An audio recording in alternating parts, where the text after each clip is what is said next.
ಬಂಧುಗಳೇ ನಮಸ್ಕಾರ, ಹೇಗಿದ್ದೀರಿ? ನಾನು ನಿಮ್ಮ ಎಂಪಿ ಮುದಾಳಿ.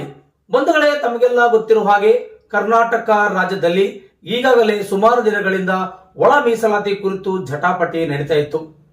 ಬಲಗೈ ಸಮುದಾಯದ ಮುಖಂಡರು ಒಂದು ಕಡೆ ಅರ್ಜಿಗಳನ್ನ ಕೊಟ್ಟು ನಾಗಮೋಹನ್ ದಾಸ್ ಅವರಿಗೆ ತಾವು ಮಾಡಿರುವಂತಹ ವರದಿಯನ್ನ ಸರಿಪಡಿಸಿ ಅಂತೇಳಿ ಒಂದು ಕಡೆ ಇದ್ರೆ, ಒಳ ಮೀಸಲಾತಿ ಜಾರಿಗೆ ಮಾಡಿ ಅಂತೇಳಿ ಮಾದಿಗ ಸಮಾಜದ ಮುಖಂಡರು ಒಂದು ಕಡೆಯಿಂದ ಹೋರಾಟದ ಕಿಚ್ಚುಗಳನ್ನ ಹಚ್ಚಿಕೊಂಡಿದ್ರು. ಇದರ ಮಧ್ಯಗಳಾಗಿ ಇವತ್ತು ನಾಗಮೋಹನ್ ದಾಸ್ ಏನಿದಾರಲ್ಲ, ಅವರ ಸಮೀಕ್ಷೆಯ ಮೇರೆಗೆ ಒಂದು ಮಧ್ಯಂತರ ವರದಿಯನ್ನ ಇವತ್ತು ಸರ್ಕಾರಕ್ಕೆ ಸಲ್ಲಿಸಲಾಯಿತು. ಆ ಒಂದು ಸಂದರ್ಭದಲ್ಲಿ ಕರ್ನಾಟಕ ರಾಜ್ಯದ ಮುಖ್ಯಮಂತ್ರಿಗಳಾದ ಸಿದ್ದರಾಮಯ್ಯ ಮತ್ತು KH ಮುನಿಯಪ್ಪ, RB ತಿಮ್ಮಾಪುರ್ ಹಾಗೂ ಆಂಜನೇಯ ಮತ್ತು ಪ್ರಿಯಾಂಕಾ ಖರ್ಗೆ ಹಾಗೂ ಮತ್ತು HC ಮಹದೇವಪ್ಪ ನೇತೃತ್ವದಲ್ಲಿ ಈ ಒಂದು ಸಮಿತಿಯಲ್ಲಿ ಕೂಡ ಚರ್ಚೆ ಮಾಡಿ ಒಂದು ಸಂಪುಟ ಸಭೆಯ ತೀರ್ಮಾನ ಕೂಡ ಕೈಗೊಳ್ಳಲಾಯಿತು. ಬನ್ನಿ ಹಾಗಾದ್ರೆ ಇವತ್ತಿನ ಸಂಪುಟ ಸಭೆಯಲ್ಲಿ ಒಳ ಮೀಸಲಾತಿ ಕುರಿತು ಏನೆಲ್ಲ ಆಯಿತು, ಏನೆಲ್ಲ ಮುಖಂಡರು ಹೇಳಿದ್ದಾರೆ, ಯಾವ ಕಾರಣಕ್ಕಾಗಿ ಯಾವ ಮೀಸಲಾತಿಯನ್ನ ತರಬೇಕು ಅನ್ನೋ ಬಗ್ಗೆ, ಅದಕ್ಕೆ ಕಾಲ ಅವಕಾಶಗಳು ಹೇಗೆ ಬೇಕು, ಯಾವ ರೀತಿಯಾಗಿ ಇದನ್ನ ಮತ್ತೆ ನಾವು ಅದೊಂದು ಸಮಿತಿ ರಚನೆ ಮಾಡಬೇಕು ಅನ್ನೋ ಬಗ್ಗೆ ಸಂಕ್ಷಿಪ್ತವಾದಂತಹ ವರದಿಯನ್ನು ನೀಡಿದ್ದಾರೆ. ಬನ್ನಿ ನಮ್ಮ ನರಜಕ್ತ ಸುದ್ದಿವಾಹಿನಿಯಲ್ಲಿ ನೋಡ್ಕೊಂಡು ಬರೋಣ. ಕರ್ನಾಟಕ ರಾಜ್ಯದ ಪರಿಶಿಷ್ಟ ಜಾತಿಯಲ್ಲಿರುವ ಉಪಜಾತಿಗಳ ವೈಜ್ಞಾನಿಕ ವರ್ಗೀಕರಣ ಮಾಡಲು ಹೊಸದಾದ ಸಮೀಕ್ಷೆ ನಡೆಸಿ ದತ್ತಾಂಶವನ್ನು ಸಂಗ್ರಹಿಸಬೇಕು. ಹೊಸದಾದ ಸಮೀಕ್ಷೆ ನಡೆಸಿ ದತ್ತಾಂಶವನ್ನು ಸಂಗ್ರಹಿಸಬೇಕು. ಹೊಸದಾದ ಸಮೀಕ್ಷೆ ನಡೆಸಿ ದತ್ತಾಂಶವನ್ನು ಸಂಗ್ರಹಿಸಬೇಕು.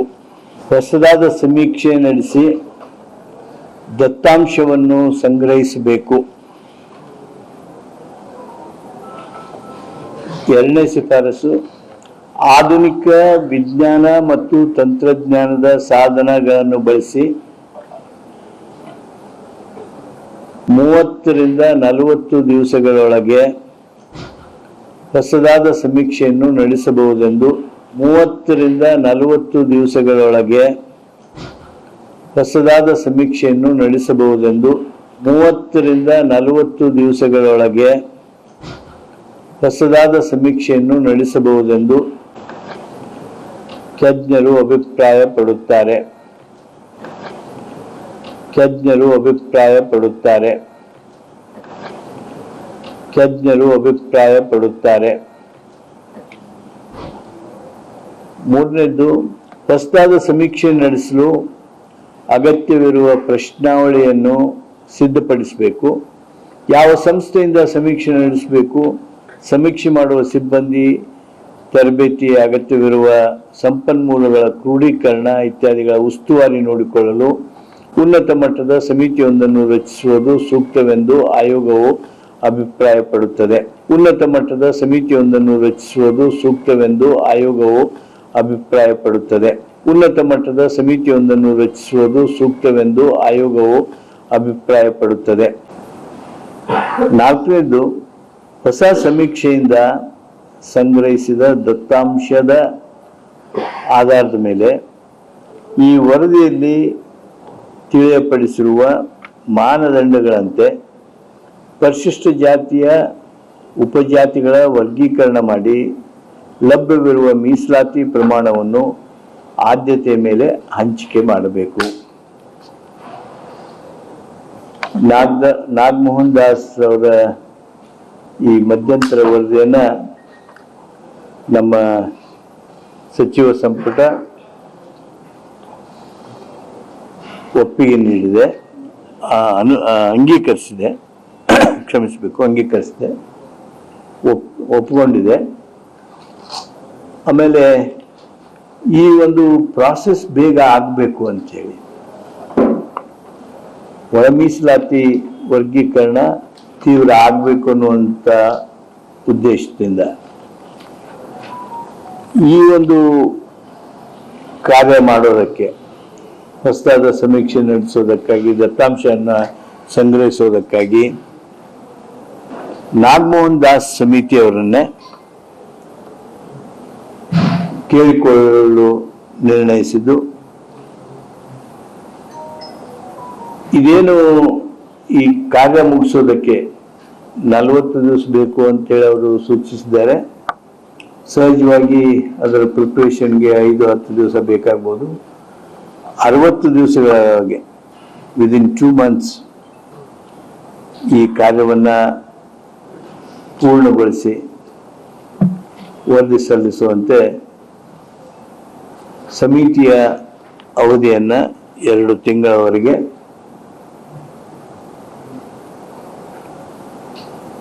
ವಿಸ್ತರಿಸಲಾಗಿದೆ. ಇದು ಎಂದು ನಾವು ಸಚಿವ ಸಂಪುಟದಲ್ಲಿ ತೆಗೆದುಕೊಂಡಿರ್ತಕ್ಕಂಥ ಮಹತ್ವದ ನಿರ್ಣಯಗಳಲ್ಲಿ ಒಂದು. ಸ್ನೇಹಿತರೆ,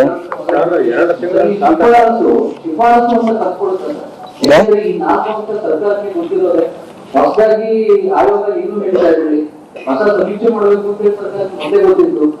ಇನ್ನು ನೂತನ ವಿಜ್ಞಾನ ತಂತ್ರಜ್ಞಾನವನ್ನು ಬಳಸಬೇಕು ಅಂತ ಸರ್ಕಾರ ಗೊತ್ತಿಲ್ಲ. ಶಿಫಾರಸು ಅನ್ನೋದು ಹಿಂದ್ಗಡೆ 40 ದಿವಸಗಳಲ್ಲಿ ಮಾಡಕ್ ಸಾಧ್ಯ? 40 ದಿವಸದಲ್ಲಿ ಮಾಡೋದಕ್ಕೆ ಸಾಧ್ಯ ಅಂತೇಳಿ ಅವರು ಹೊಸ ತಂತ್ರಜ್ಞಾನ ಟೆಕ್ನಾಲಜಿ ಬಳಸಿ 40-45 ಅದಂತೆ ಈಗ 60,000 ಪಂಚಾಯತ್ಗಳಿದ್ದಾವೆ, 6,000, 300ಕ್ಕೂ ಹೆಚ್ಚು ನಗರಸಭೆ ಪುರಸಭೆ ಇದ್ದಾವೆ, ವಾರ್ಡ್ಗಳಿವೆ. ಅಲ್ಲಿ ಡಿಸಿಗಳು, ಕಾರ್ಪೊರೇಷನ್ ಕಮಿಷನರ್ಸು, ಸೆಕ್ರೆಟರಿಗಳು, ಪಂಚಾಯತಿ PDOs ಮತ್ತು ಇಒಗಳು ಈ ತರ ಮಾಡಲಿಕ್ಕೆ ಚೀಫ್ ಸೆಕ್ರೆಟರಿ ಉಸ್ತುವಾರಿನಲ್ಲಿ ಇವತ್ತು ಕಾರ್ಯದರ್ಶಿಗಳ ಸಭೆಯನ್ನು ಇದಕ್ಕೋಸ್ಕರನೇ ಪೂರ್ವಭಾವಿಯಾಗಿ ಮಾಡ್ತಾ ಇದ್ದಾರೆ. ಇದನ್ನ ವಾರಫೂಟ್ ಅಲ್ಲಿ ಮಾಡಿ ಮುಗಿಸ್ಬೇಕು ಅಂತ ಹೇಳಿ ಸಚಿವ ಸಂಪುಟ ಚೀಫ್ ಸೆಕ್ರೆಟರಿ ಅವರ ಮಾನಿಟರ್ ಕೆಳಗಡೆ ಇದನ್ನೆಲ್ಲ ಮಾಡ್ಬೇಕು ಅಂತ ಸೂಚನೆ ಕೊಟ್ಟಿದ್ದಾರೆ. ಆಯೋಗ ಏನೇನು ಬಯಸುತ್ತದೆ ಅದನ್ನೆಲ್ಲ ಒದಗಿಸ್ಕೊಡ್ಬೇಕು ಅಂತ ಹೇಳಿ ಪ್ರಶ್ನಾವಳಿ ಇಂಪಾರ್ಟೆಂಟ್. ಅದಕ್ಕೆ ಸೆಕ್ರೆಟರಿ ಮೀಟಿಂಗ್ ಇವತ್ತೇ ಕರೆದಿದ್ದಾರೆ.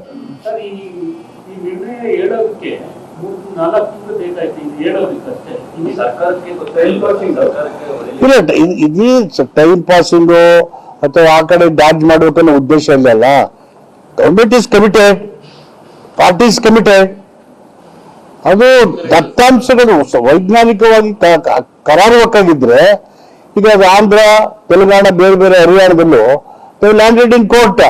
ಆ ಥರ ಆಗೋದು ಬೇಡ. ಪಕ್ಕ ನಾವು ಮಾಡಿ ಯಾವ ಕಾರಣಕ್ಕೂ ಆ ಥರ ಆಗದ ರೀತಿಯಲ್ಲಿ ಜನರಿಗೆ ಅನುಕೂಲ ಆಗಬೇಕು. ಯಾವ ಉದ್ದೇಶ ಇದು ಮೀಸಲಾತಿ ಅದು ಇರ್ಬೇಕು ನಮ್ಮ ಸರ್ಕಾರದ ಉದ್ದೇಶ.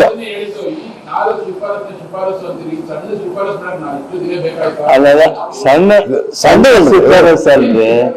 ಈಗ 40 ದಿವಸದೊಳಗ ಈ ಸಮೀಕ್ಷೆಯನ್ನ, ಈ ದತ್ತಾಂಶವನ್ನ ಸಂಗ್ರಹಿಸೋದಕ್ಕೆ ಸಾಧ್ಯ ಅನ್ನೋದನ್ನ ಗೊತ್ತಿಡಿಯೋದಕ್ಕೆ ನಿಮ್ಗೆ ಸಮಯ ಬೇಕಾಗಲ್ವಾ? ಅದನ್ನ ಗೊತ್ತಿಡಿದು ಈಗ 60 ದಿವಸ ಅವ್ರಿಗೆ ಸಮಯ ಕೊಟ್ಟಿದ್ದೇವೆ.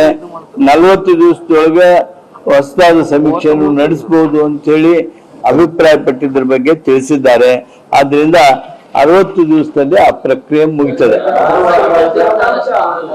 ಸರ್ಕಾರ ಬಳಿ ಒಂದು ದತ್ತಾಂಶ ಇದೆ, ಸಾಮಾಜಿಕ ಮತ್ತು ಗಣತಿಯಲ್ಲಿ ಜಾತಿ ಗಣತಿ ಅಂತ ಹೇಳ್ತಾರೆ. ಆ ಗಣತಿ ದತ್ತಾಂಶ ಸರ್ಕಾರ ಇದೆ.